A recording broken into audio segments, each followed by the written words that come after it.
அண்டர்ஸ்டாண்டிங்காக number போட்டு காமிக்கிறேன். இப்போ வந்து சம்.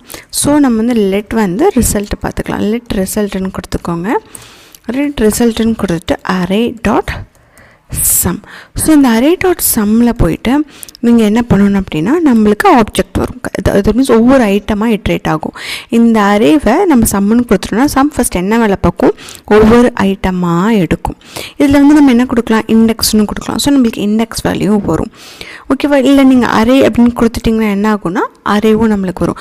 ஸோ ஒரு வேல்யூக்கு மேலே கொடுக்கும்போது நம்ம என்ன பண்ணிக்கலாம் அப்படின்னா இந்த மாதிரி ப்ராக்கெட், தட் மீன்ஸ் இந்த மெத்தட்குள்ளே ப்ராக்கெட் கொடுத்துக்கலாம். இல்லை எனக்கு இப்போத்துக்கு இந்த அரே வேணாம், எனக்கு இண்டெக்ஸ் வேல்யூ வேணாம், வெறும் அந்த ஐட்டம் மட்டும் ஒவ்வொரு ஐட்டமாக எடுத்துகிட்டு வந்தால் மட்டும் போதுன்னா இங்கே உங்களுக்கு இதுக்குள்ளே ப்ராக்கெட் தேவையில்லை. அது வந்து அன்வான்ட், தேவையில்லாமல் ஸ்பேஸ் ஆக்குபை பண்ணும். இப்போது நம்ம ஆரோ ஃபங்க்ஷன் மூலமாக யூஸ் பண்ணுறோம். ஸோ நம்ம எங்களுக்கு கர்லி, ஏன்னா ஒரே ஒரு ஸ்டேட்மெண்ட் தான் பண்ண போகிறோம். மோர் தென் 2 ஸ்டேட்மெண்ட்டாக இருந்தால் தான் நம்மளுக்கு இந்த என்னது கர்லி ப்ராசஸ் தேவைப்படும். ஒரே ஒரு ஸ்டேட்மெண்ட்னால அக்கார்டிங் டு ஆரோ ஃபங்க்ஷனை பொறுத்த வரைக்கும் நம்மளுக்கு அந்த கர்லி ப்ரேஸ் தேவைப்படாது.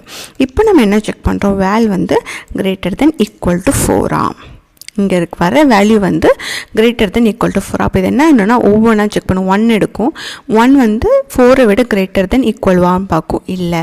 நெக்ஸ்ட்டு 2 எடுக்கும், 2 வந்து greater than equal பார்க்கும், இல்லை. 3 எடுக்கும், 3 வந்து greater than equal இல்லை. 4 எடுக்கும், 4 வந்து greater than equal இல்லை.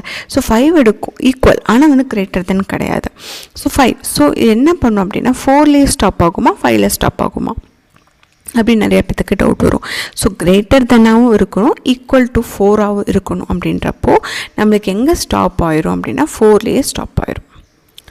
ஓகே. ஸோ 5 வந்து அது என்ன தேவையில்லை, அது வந்து திருப்பி அதை வந்து லூப் செக் பண்ணுறதுக்கு தேவையில்லை. நம்மளுக்கு இங்கே நம்மளுக்கு என்ன கிடச்சிருச்சு, பதில் கிடச்சிருச்சு. ஸோ அது என்ன பண்ணும் சம்மு, ஒன்ஸ் வந்து அதுக்கு வந்து ரிசல்ட் கிடச்சிருச்சு அப்படின்னா அதுக்கு மேலே இருக்கிற எலமெண்ட்ஸை அது என்ன பண்ணாது, எக்ஸிக்யூட் பண்ணி பார்க்காது, ஸ்டாப் பண்ணிடும். ஸோ இதுதான் சம்மோட ஸ்பெஷாலிட்டி. இப்போ வந்து நீங்கள் மில்லியன்ஸ் ஆஃப் ரெக்கார்ட் வச்சுருக்கீங்க, எனக்கு ரொம்ப டைம் ஆகக்கூடாது, குறிப்பிட்ட டைமுக்குள்ளே வந்து எனக்கு வந்து அதை சர்ச் பண்ணி கொடுக்கணுன்ற இடத்துலலாம் நம்ம என்ன பண்ணிக்கலாம், இந்த மாதிரி சம் யூஸ் பண்ணிக்கலாம். இப்போ போய் நம்ம நம்ம போய் ப்ரௌசரில் போய் ரிசல்ட் பார்த்தோன்னா நம்மளுக்கு என்ன இருக்கும், ட்ரூ இருக்கும். ஸோ இது எப்போவுமே ரிசல்ட்டை எப்படி த்ரோ பண்ணும், ட்ரூ ஆர் ஃபால்ஸ், அவ்வளோதான்.